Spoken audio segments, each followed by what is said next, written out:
अस्सलाम वालेकुम students. 10 class की केमिस्ट्री का आज हम लेक्चर नंबर 4 पढ़ेंगे और इसके अंदर आज हम प्रॉब्लम्स को डिस्कस करेंगे जो कि 9.1 से 9.3 तक हैं। तो चलिए स्टार्ट करते हैं।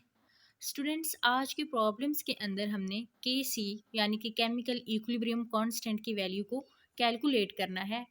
इससे पहले हमें किसी भी रिवर्सिबल रिएक्शन के लिए Kc को लिखना आना चाहिए, जो कि हम पीछे सीख भी चुके हैं और आज थोड़ा सा रिवाइज कर लेते हैं। स्टूडेंट्स, ये एक रिवर्सिबल रिएक्शन है जो हम पीछे पढ़ भी चुके हैं, हाइड्रोजन और आयोडीन।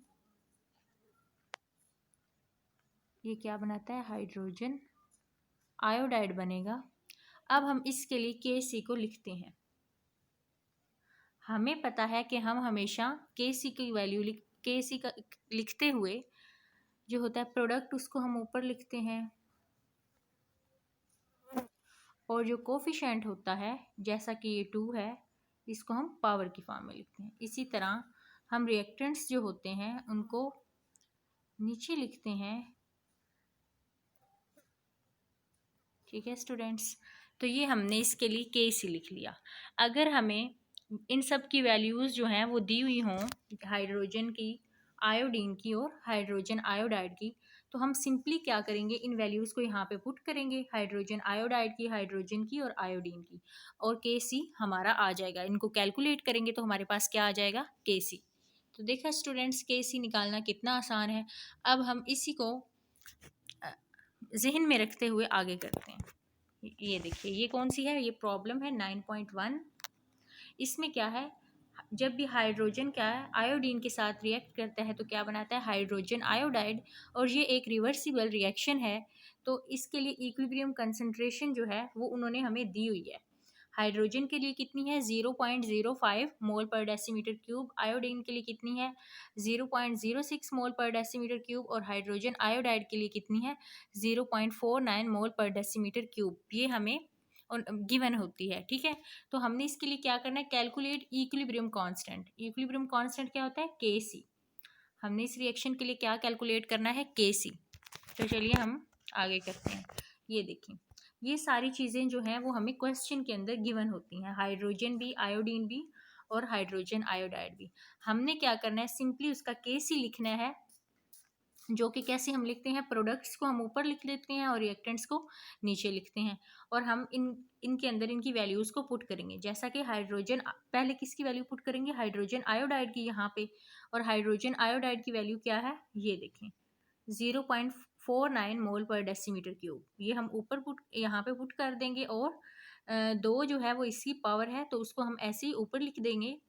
इसी तरह हाइड्रोजन की वैल्यू जो है वो कितनी है? 0.05 मोल पर डेसीमीटर क्यूब। वो हम कहाँ पे? यहाँ पे पुट कर देंगे। और आयोडीन की कितनी है? 0.06 मोल पर डेसीमीटर क्यूब है, उसको हम यहाँ पे लिख लेंगे। ठीक है, और कैलकुलेटर के ज़रिए इनको कैलकुलेट करके जो हमारे पास आंसर आएगा वो क्या आ जाएगा? 80 आ जाएगा। तो यहाँ पे स्टूडेंट्स Kc की वैल्यू क्या आई है? 80। ये क्या है? ये हमारे पास Kc की वैल्यू आ गई, जो कि हमें कैलकुलेट करना थी। नेक्स्ट हम देखते हैं स्टूडेंट्स, ये कौन सी प्रॉब्लम है? 9.2। इसमें क्या है कि for the formation of ammonia bye Haber's process, hydrogen and nitrogen जो होता है वो रिएक्ट करता है रिवर्सिबली, और इसके लिए टेम्परेचर कितना है? 500 डिग्री सेंटीग्रेड। तो यहाँ पे देखें, ये नाइट्रोजन और हाइड्रोजन है, और ये क्या है? रिएक्ट करके क्या बना रहे हैं? अमोनिया बना रहे हैं। तो और नीचे हमें क्या दी गई है? इनकी इक्विलिब्रियम कंसंट्रेशन दी हुई है। नाइट्रोजन की कितनी है? 0.62 या 0.602 मोल पर डेसीमीटर क्यूब है, और हाइड्रोजन की 0.420 मोल डेसीमीटर क्यूब है, और अमोनिया की कितनी है? 0.113 मोल पर डेसीमीटर क्यूब। अब इसके लिए भी हमने Kc की वैल्यू कैलकुलेट करनी है। हम सिंपली क्या करेंगे, यहाँ पे जैसे Kc और ऊपर क्या आता है हमारे पास? अमोनिया आएगा, प्रोडक्ट को ऊपर लिख लेंगे, ये वाला NH3, और इसकी पावर जो है वो यहाँ पे आ जाएगी। यहाँ पे हम क्या, नीचे हम रिएक्टेंट्स लिख लेंगे, जो कि क्या है? नाइट्रोजन है और हाइड्रोजन है, और हाइड्रोजन के साथ कोफिशिएंट लगा हुआ है 3, तो उसको भी हम ऊपर लिख लेंगे। और यहाँ पे हम क्या करेंगे, नीचे इन वैल्यूज़ पुट कर देंगे। जो अमोनिया की दी हुई होगी वो पुट कर लेंगे, जो नाइट्रोजन की होगी वो, और जो हाइड्रोजन की होगी उसे पुट करके कैलकुलेट कर लेंगे तो हमारे पास Kc आ जाएगा। चलिए आगे इसको देखते हैं। यहाँ पे ये देखें, ये नाइट्रोजन की वैल्यू दी हुई है, ये हाइड्रोजन की और ये अमोनिया की, और ये उन्होंने Kc लिखा हुआ है जैसा कि हमने पीछे लिखा भी है।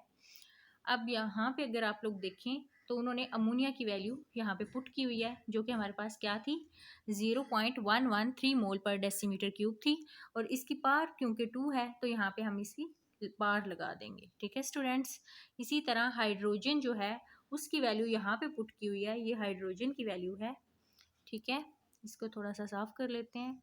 और यहाँ पे अगर आप देखें तो नाइट्रोजन की वैल्यू यहाँ पे पुट की हुई है, नाइट्रोजन की वैल्यू यहाँ पे पुट की हुई है और हाइड्रोजन की वैल्यू यहाँ पे पुट की हुई है। ठीक है, और सबसे पहले इसका स्क्वायर लेंगे। ठीक है, और नीचे वाले दोनों को आपस में मल्टीप्लाई करेंगे और बाद में इन दोनों को डिवाइड कर लेंगे तो हमारे पास ये आंसर आ जाएगा। ठीक है स्टूडेंट्स, आगे देखते हैं ये कौन सी एग्जाम्पल है। ये 9.3 दी गई है। इसमें क्या है, इसकी स्टेटमेंट को पहले हम पढ़ लेते हैं। For a reaction between PCl3 and Cl2 to form PCl5, क्या बनेगा, इसके लिए इक्विलिब्रियम कांस्टेंट कितने हैं, द इक्विलिब्रियम कांस्टेंट। इसके लिए अगर आप देखें तो इक्विलिब्रियम कांस्टेंट Kc यानी कि उसकी वैल्यू उन्होंने पहले से दे रखी है। पिछले दोनों रिएक्शन में अगर आपने नोट किया है तो हमने क्या कैलकुलेट किया है, वैल्यू हमने Kc की वैल्यू को कैलकुलेट किया है, लेकिन उन्होंने यहाँ पे Kc की वैल्यू को पहले ही दे दिया है, जो कि कितनी है, 0.13 मोल पर डेसीमीटर क्यूब है। ठीक है, एट पर्टिकुलर टेम्परेचर। और हम जब इसका when the equilibrium concentration of PCl3 and Cl2 are, अब देखें इक्विलिब्रियम कंसंट्रेशन दी हुई है PCl3 की कितनी है, 10 है, और Cl2 की कितनी है, 9.0 है। ठीक है, what is the equilibrium constant of concentration of PCl5, और हमने कैलकुलेट किसकी करनी है, PCl5 की कैलकुलेट करनी है। फॉर एग्जाम्पल ये देखें, ये क्या है, PCl3 है और क्लोरीन है, ये रिवर्सिबल रिएक्शन करके क्या बनाएंगे, PCl5। तो यहाँ पे उन्होंने हमारे पास इसकी भी हमें वैल्यू दी हुई है, इसकी भी दी हुई है, और Kc की भी वैल्यू दी हुई है। हमें सिर्फ PCl5 की वैल्यू को कैलकुलेट करना है, तो हम वैसे इक्वेशन को लिखेंगे। देखें, हमने Kc की इक्वेशन को वैसे ही लिखा। PCl हम प्रोडक्ट्स को ऊपर लिखते हैं ना, और रिएक्टेंट्स को हम क्या करते हैं, नीचे लिखते हैं। तो हम क्या करते हैं, Kc की वैल्यू को यहाँ पे पुट करेंगे 0.13। Kc की वैल्यू हमें 0.13 दी गई है। PCl की 5 की वैल्यू को भी, PCl5 की वैल्यू हमें नहीं दी गई तो हम इसको ऐसे ही लिख लेंगे। ठीक है, इसी तरह हम PCl3 की और Cl2 इन दोनों की वैल्यूज़ को नीचे पुट कर लेंगे। ठीक है स्टूडेंट्स, इसको थोड़ा साफ कर लेते हैं। चलिए अब देखते हैं। अब हम क्या करेंगे कि PCl5 की वैल्यू तो हमने कैलकुलेट करनी है ना, तो इसको हम क्या करेंगे, इसको हम इस साइड पे लिख लेंगे।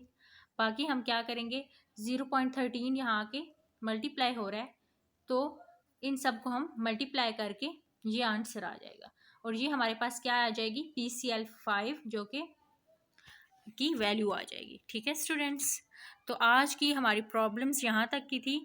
हाँ, आपको सिंपली आना चाहिए Kc लिखना, और Kc कैसे लिखते हैं, प्रोडक्ट को ऊपर लिखते हैं और रिएक्टेंट्स को नीचे लिखते हैं, और उसके बाद आपने जिसकी भी वैल्यू आपको कहा जाए आपने वो आसानी से कैलकुलेट कर देनी है, क्योंकि बाकी वैल्यूज़ आपको गिवन होंगी। ठीक है, थैंक्स फॉर वॉचिंग, अल्लाह हाफिज़।